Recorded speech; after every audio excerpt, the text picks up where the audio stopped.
And we are pleased that you are able to take a private jet from Riyadh to Dar es Salaam. That alone is a very special gesture to us.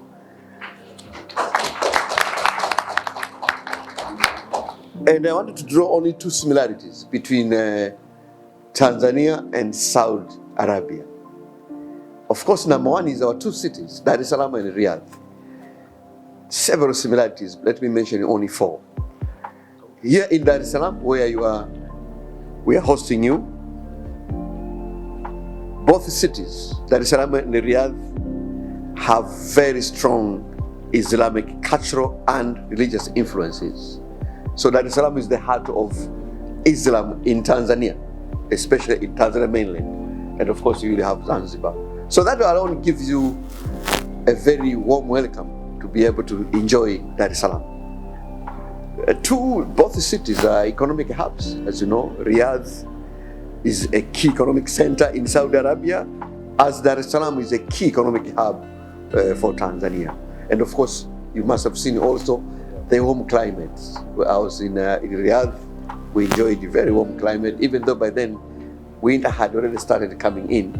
But of course, Riyadh in many ways is very warm as Dar es Salaam. And of course, both the cities in our own ways are very busy modernizing our infrastructure. If you go around, Dar es Salaam is a city in construction. Just as I saw in Riyadh was very busy being constructed. So, I mean, the two cities offer very many similarities. Of course, there are many also differences, which is not of our interest. We want to see where we are connecting. The second similarity is your vision.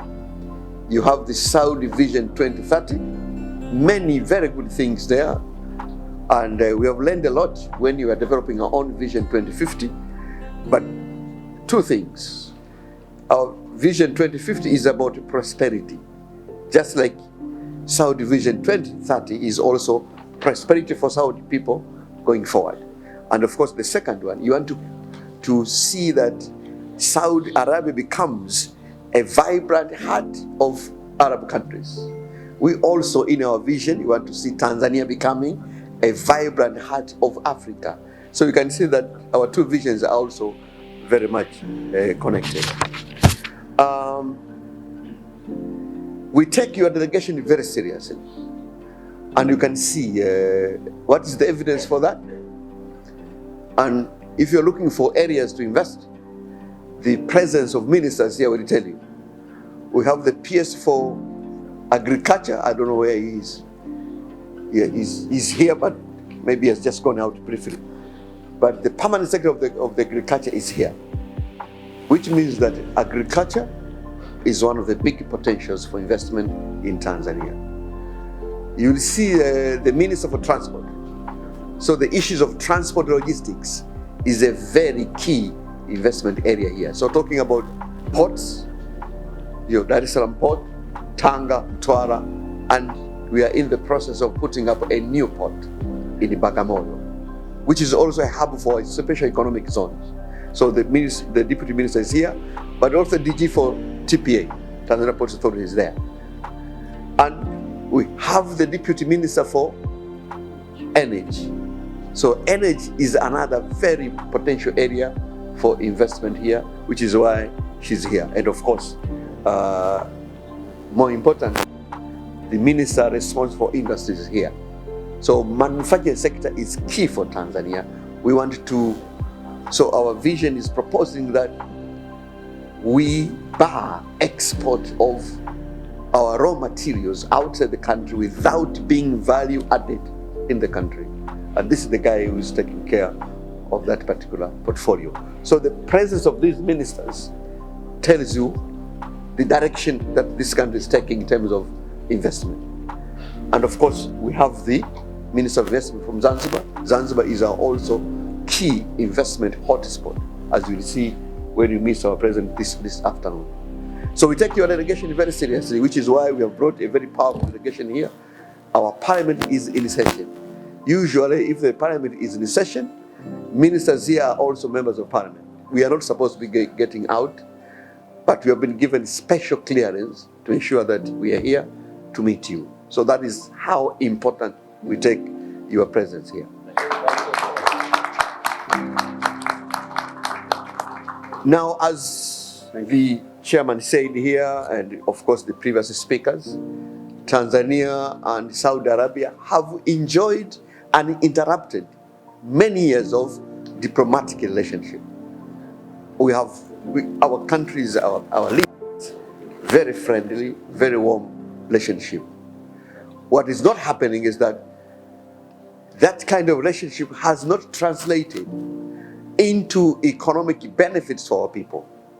So we have remained really largely at the level of politics, at the level of diplomacy. So we can say crudely, the relationship has been between our leaders at that level. We'd like to extend that one into people-to-people relationship. That is only possible if we have to expand that relationship into the trade relationship, which is why we think that the next steps of our relationship between the two countries will be key, because we are going to involve our people, and that is only possible if you bring the two businesses together, which is why we have these two delegations. And as you said, things are already happening. We worked very hard.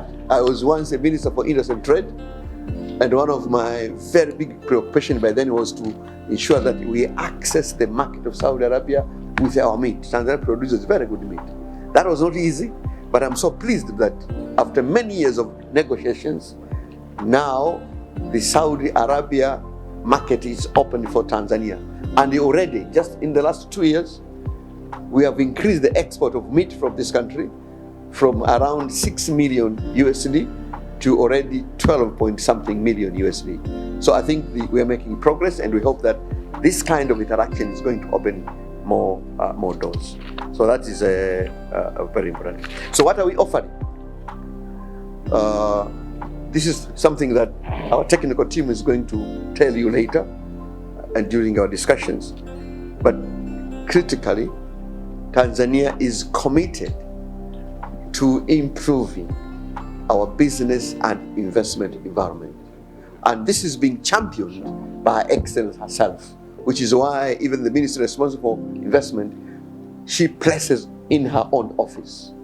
So really the minister for investment in this country is the president herself. This is why I'm called minister in the president's office.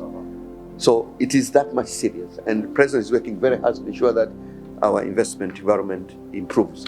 And we even prepared to tailor-make this kind of investment. So our TIC are ready to provide a special package for Saudi Arabia investors to ensure that they are able to do well. But they'll tell you more later when we meet. And of course, my friends have already mentioned, and you know that you are business people, you know what brings to a country. I think number one factor is, if I invest in this country, will my investment be safe? I think that is the most important thing. Will it be safe? And we can assure you that, politically speaking and everything else, this country is very politically stable. We're a country of rule of law. We shall ensure that your investment is protected by our laws, but also we abide to international investment laws. So there's no doubt about that. Of course, we're also looking for markets. This guy is explained very well. We offer access not just to Tanzanian market, but also to the regional market. So that is very, very key, and I hope that toward the end of the day, we shall be able to, to convince you. Finally, as he said, this is not a talking show. We have to go to the business. But finally, it is really my sincere hope that this time around, I was very happy to visit Riyadh last year, and I'm very happy today as a Minister for Investment. This is my first investment forum in this year, and I hope that it brings blessing. And how can that happen? If we are able to translate whatever we're going to discuss into actions, actionable. With those remarks, my friends, thank you very much for coming, and we look forward to productive engagement. Asanteni sana, shukran.